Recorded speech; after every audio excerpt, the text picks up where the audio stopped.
Mazda continues to go upscale. Hitting Europe right now is the all-new CX-60 on a new platform, has a plug-in hybrid variant. There will be inline-six diesels and gasoline engine options coming to that vehicle as well. Here in the United States, we're not getting the CX-60. We're getting some larger variants, CX-70, a little bit wider, a little bit longer in theory, and then a CX-90 to replace the well-respected and long-running CX-9 at this point. Thanks to our friends at TFL, we have spy shots of what's likely to be the first spy shot or sightings of the CX-70 here stateside. So let's get into it.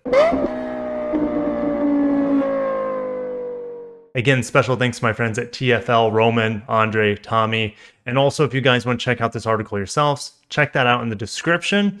And let's get into it. Spied in LA, could this be the US bound Mazda CX-70?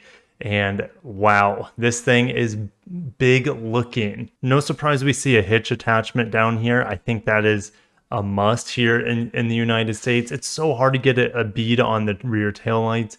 But if we look at the CX-60, I'll flash those up for you. Should look pretty similar to what we have there on that vehicle. The rear windshield wiper is out there. It's not tucked into the spoiler, for example. I'm assuming these are 20-inch wheels, but that could change. The CX-60 has 20-inch wheels, so I think it's safe to assume that we'll see 20s as well. Could they put 21s on it for the American market? I guess so, but this is Mazda. I don't see them changing their product that much versus what they have in other markets. Now, the reader that shared this to TFL said that this was caught in the LA freeway areas, and it was the same area where this same reader spied at the CX-50 prior to the reveal. So, of course, this vehicle is coming, well, maybe not of course, but it is coming next year, 2023. So we have to be close to a reveal for this vehicle. Maybe by the end of this year, early 2023 is a possibility as well. We only have one other image of it that I'm aware of, and the proportions of it look ridiculous. Keep in mind, this is probably a wide angle view camera, and it's on someone's cell phone almost, guaranteed. So the front overhang looks really small and the rear overhang looks enormous. Again, take that with a grain of salt because of the angle of the camera as well as just where the camera is facing relative to where the vehicle is facing. It looks like the driver is camouflaged as well. With a mask on his face, so we can't tell what's going on there. It's hard to tell, but we do have some strong wheel arches that go around here that look to flow along the baseboard or the bottom of the vehicle into the next wheel arch. But it's really hard to get an idea of the dimensions of this vehicle with all this camouflage. The styling is very hard to interpret as well. But we're going to move on over from TFL to Autocar because reviews for the CX-60 are starting to come in. And this is going to be a great starting point for how the CX-70 will be by the time we get it here stateside next year. This is the most powerful Mazda ever from the factory on the plug-in hybrid variant anyways, 323 horsepower.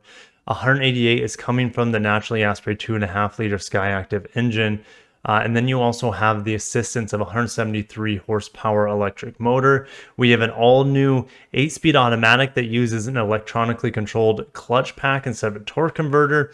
And the PHEV gets all-wheel, well, all the Mazda crossovers besides the MX-30, which is an electric vehicle.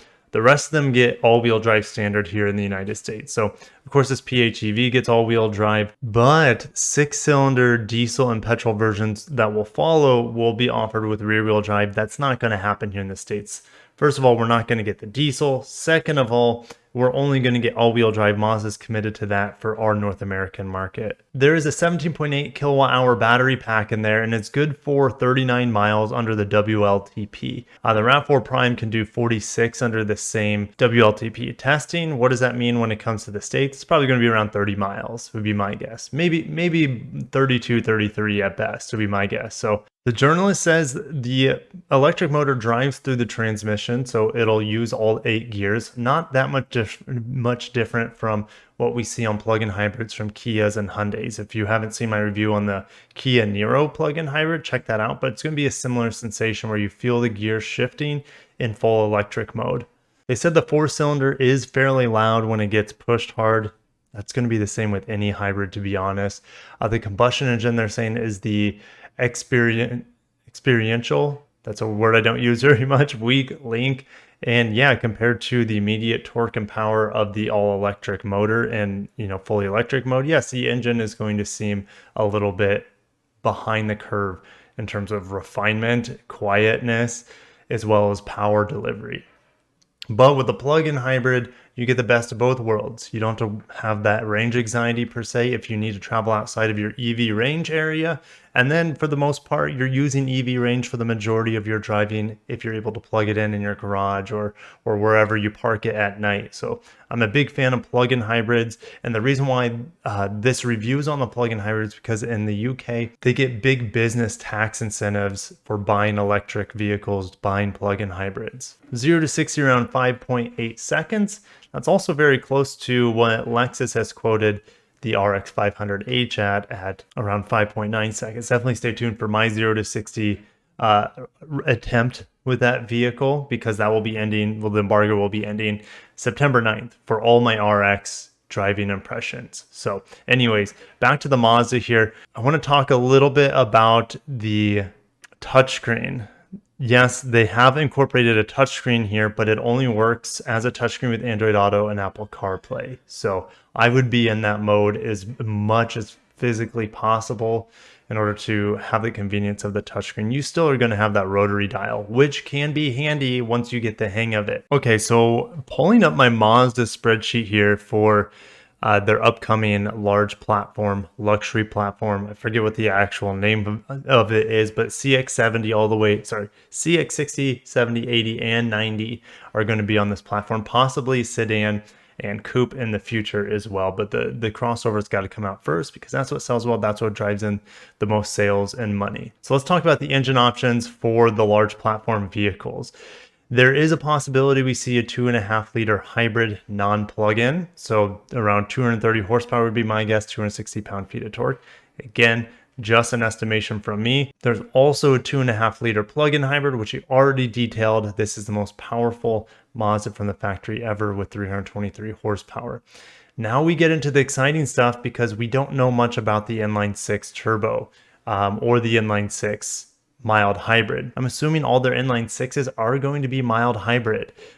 So 48 volt mild hybrid improves a little bit of acceleration, but it does add weight, but it also is going to improve emissions as well as fuel economy on this vehicle. I'm guessing that the base inline six engine is SkyActiv X technology, which can use compression ignition like a diesel and have around 280 horsepower, 265 pound-feet of torque. Just my estimations. Now, what I would really like is a SkyActiv G turbo. They can still mild hybrid it, but it's not going to have the compression ignition technology unless they have something new to show off, which I don't think they do.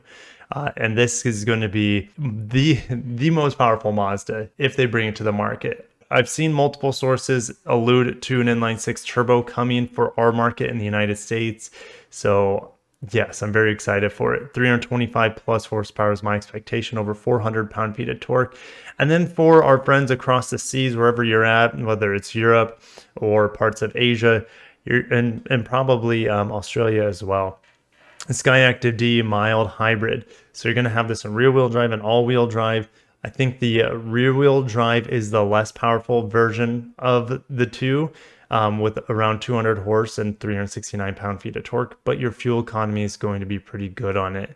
And then you also have the more powerful 245 version all-wheel drive model. And I think both of these are mild hybrids. I just didn't write that in here. If I'm wrong, let me know, but I think both of them are mild hybrid SkyActiv diesel engines. But I'm very excited for the plug-in hybrid as well as what could happen with this inline-6 Japanese gasoline turbo engine. When was the last time we saw an inline-6 turbo from the Japanese? I mean, it's crickets, right? Was it the 2JZ? Is that literally the last time? It's possible, or maybe the GTRs. I just don't know. And the newest GTR switched to a V6. Yeah, anyways, gonna end it there. Are you guys excited for the new CX-70 for Mazda? We gotta be close. It's being spied. Thanks to our friends at TFL again for sharing that with us. And I'll see you guys in the next video. Make sure to subscribe for all the latest Mazda news and reviews. Big part of the channel. Catch you in the next one, and peace out.